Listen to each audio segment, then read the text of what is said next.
Yeah, honestly, it looks so sick, right? It looks so good. This is One Up Studios, which does all of production, videos, photos. We have war rooms, which are like mini meeting rooms. Humble guy over here didn't mention that there's a mural of your team. Yeah. Your face and your head featured prominently. Yeah, it's pretty cool. I sometimes forget that that's the case. It's just pretty cool to have my face just like on the wall. Yeah, this is our kitchen where we eat every day. Manny cooks 2 meals a day. This is the guy that carries our team. Honestly, Manny carries our team. No one appreciates it, but we like sustain ourselves off Manny's cooking, so. What are the dietary restrictions of this guy? What are his kind of... Make it good. That's it? Make it hot. Yeah, dude, we love Manny. Everyone loves Manny. I'm here for them, honestly. Everyone loves Manny. I may know how to cook, but it's not that makes me, it's what makes them. It's what they need to make them better. Later on, it could be number 1, but right now we just want to get secure top 4. You know, when esports first started, there was no sports staff at all. It was just 5 guys who just loved playing games, and like I was a part of that. Where like there was no manager, there was no coach. It was just like 5 players on a team. And now I think like it just gotten to the point where there's just so much eyes on the scene. There's so much money. There's so much like partnerships, opportunities to make money or to like collaborate with others. You know, it's like a fully fledged business. Peng's net worth is estimated to be over $1 million, and he has 1 million followers on Twitch, an online gaming platform where users watch others play. League is a highly competitive game. There are casual players that only play for fun, but League is a game where you can really find a lot of self-improvement every time that you play. Like, initially, I just loved it as a player, and now I love it as a professional. I won't have to worry about money for a while, and I'm really grateful for that.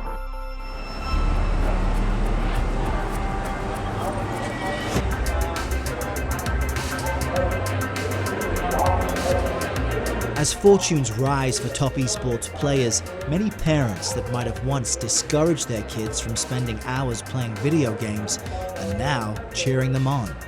Which guy is yours? He's up there in the second seat on the right. You're all here as a family.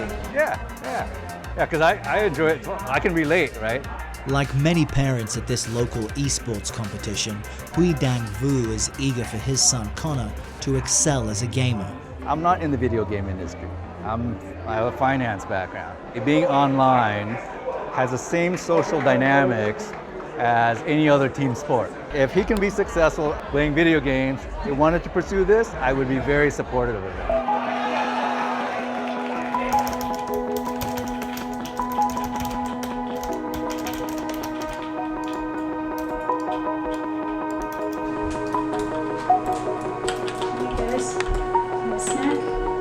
Who's hungry? I'm hungry.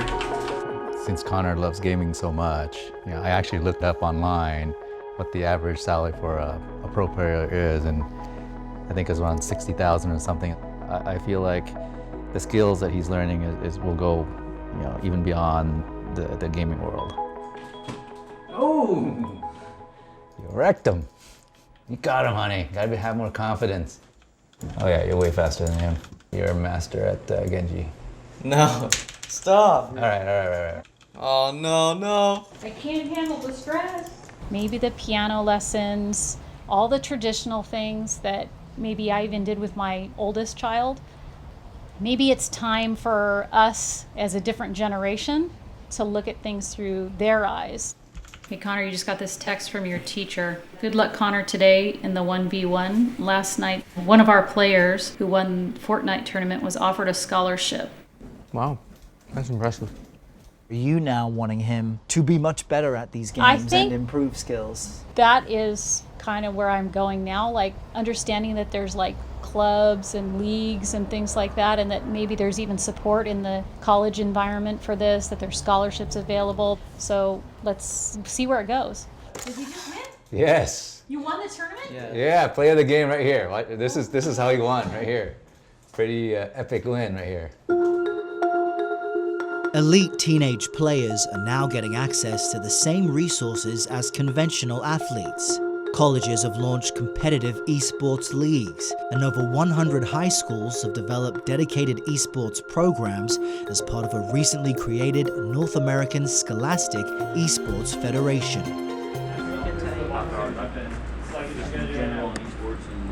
Here at one of the 56 high schools in Southern California with an esports program, gamers that a decade ago may have been socially isolated are now training in groups and eyeing a growing array of careers in the industry. What do you say to the people who have no clue about what esports are or how big they are globally?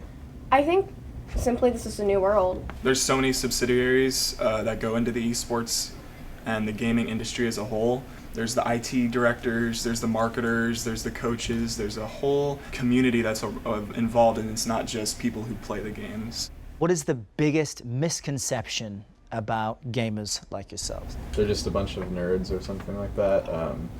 I know a lot of people out there have, like, I've heard just around saying like, oh, it's just like the gamer club or like Fortnite, blah, blah, blah, but the truth is it's like a lot of people have stated already, it's a really big team sport. I want to work in video game design.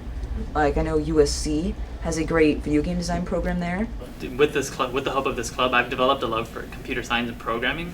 So I'm starting to look at, hopefully I can get accepted into University of California, Irvine, because I know they have a really good esports program.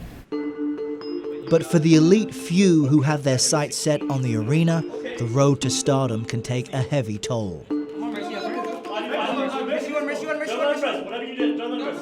You guys have to rush! You guys have to rush! Yeah, let's go fast. Push tank! We don't need them. This is a typical day for Indy and his team at the LA Valiant Training Center. Practice, game review, and more practice. Let's go. But like fighting every single time, whenever we have the chance, and try to win every single time, is probably not the best way to do it. We keep using the Zarya bubbles on Fate every single time. People are just worked so unbelievably hard because it's a 24-hour industry, too much money. They very often lose sight that players are people. In his years of covering the issues that plague the esports scene, journalist Richard Lewis has seen the long hours lead to immense pressure on the players. A 12-hour, 14-hour day is not uncommon, and they do this at least 6 days a week, very often 7, which is why we have all these like terrible issues with burnout and players kind of getting ground up by 24, you know.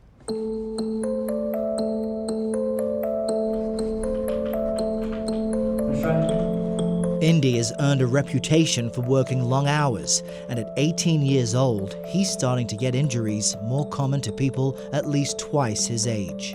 The last time we taught, there was your lower back, way before that, and then your wrist, and then you had thumb stuff. So what about your wrist? So we had kind of both sides, really, right? Yeah. So the front side, you had kind of that sharp burning pain that you messaged me about. Has that come back recently? No, it's just been like, if I play for too long, I'll get pain at the end of the day. Wrist injuries have become prevalent in esports and can end careers before they get started. But for many players, mental health issues are as much a concern as the physical. You know, back when I used to play in middle school or in high school, there wasn't that much stress because we're not competing that hard. But when I went into esports, it's a whole different level of stress. When you're playing against professionals, it's always in the back of your mind, basically. Just, you always have that pressure on your shoulders that you have to perform and you have to do really well so that you can win and take everything home. They're going good. Because you have to remember, a lot of these guys live in the same house. They live in a gaming house, right? Where, you know, the team literally lives together, eats together, breathes together, trains together, and there's intense pressure not to get a girlfriend. Yeah, if you're in a house of 6, 7 guys and everybody else is deep in their training, you're just gonna bounce for a weekend. You know, I think there's just kind of that social pressure, even if it's unsaid or unwritten,